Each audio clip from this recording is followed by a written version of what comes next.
Bonjour à tous. Dans cette vidéo, nous allons aborder la loi d'Ohm, qui est une loi mathématique en lien avec les différentes variables que l'on a vues précédemment, que l'on peut mesurer dans un circuit électrique. Alors, avant de commencer, quelques petits rappels. Donc, nous avons vu précédemment que le I majuscule était la lettre associée à l'intensité du courant électrique et que ceci se mesurait grâce à des ampères. L'intensité du courant électrique, je vous le rappelle, c'est le nombre de charges électriques qui se déplacent dans un circuit par unité de temps.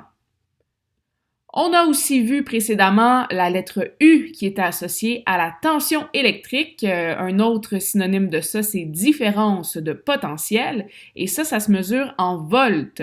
Je vous rappelle que la tension électrique, c'est associé à l'énergie que possèdent les charges électriques qui se déplacent dans un circuit électrique. Et finalement, on a vu la lettre majuscule R associée à la résistance qui, elle, va se mesurer en ohms. Et la résistance, c'est en fait l'opposition rencontrée par les charges électriques lorsqu'elles circulent dans un circuit. Donc, il existe une loi mathématique qui nous permet de mettre en relation ces trois mesures-là, soit la mesure du U, du R et du I. Et la loi mathématique, elle s'appelle la loi d'Ohm. La loi d'Ohm nous dit que la tension électrique aux bornes d'une composante électrique est directement proportionnelle à l'intensité du courant qui la traverse. Qu'est-ce que ça veut dire en réalité? Regardons ça avec une petite animation.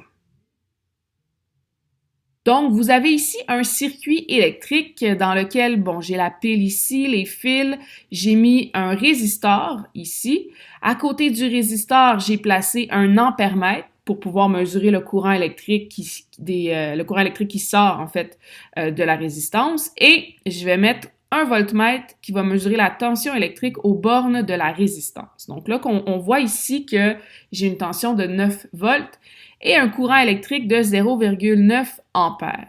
Qu'est-ce qui se passe si je vais augmenter la tension électrique? Donc, je passe de 9 volts et tiens, je vais la doubler, je vais monter à 18 volts plutôt, pardonnez-moi.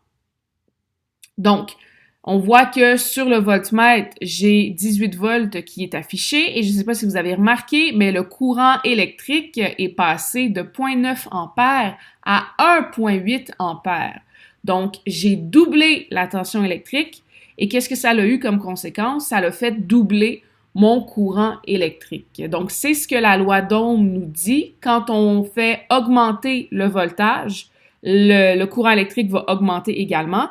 Et le contraire est vrai aussi. Si je réduis le voltage, le courant électrique va être diminué lui aussi. C'est une relation mathématique qui est directement proportionnelle que l'on peut écrire de cette façon-là ici. Donc, R va être égal à U divisé par I.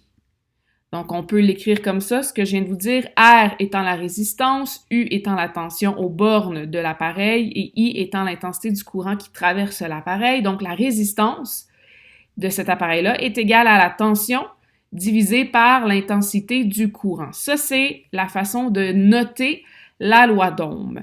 La loi d'Ohm, on l'appelle aussi affectueusement URI. Parce que si je fais une petite manipulation algébrique, si je vais isoler mon U dans ma formule en faisant fois I de chaque côté, la formule devient URI, comme ça ici. Donc, il s'agit vraiment de la même formule mathématique. Tout ce que j'ai fait, c'est une petite manipulation algébrique pour isoler le U à la place du R, et ça se transforme en formule URI. Et avec cette forme-là, on voit bien que si U augmente, I va augmenter en retour, etc., etc.